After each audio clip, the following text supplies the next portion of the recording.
Dito naman sa kabila, dito yung maraming bunga. May bunga na nga. Yan, maliliit pa. Saka yung bulaklak ng dami. Yan o. Yan. Ayan.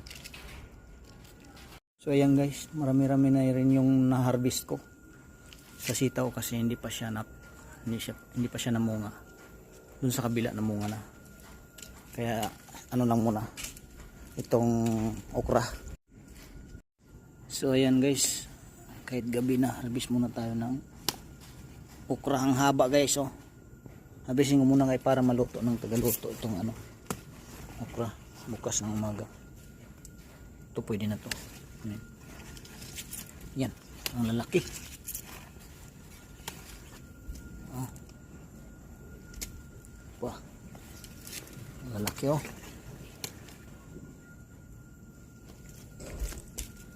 Yan. No, malambot lang baliin at tanggalin. Ano? It means ano siya? Batang-bata pa. Yan o, lumalaki.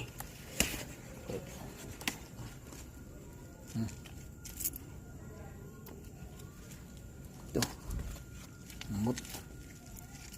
May magulay na agad bukas. Itong laki.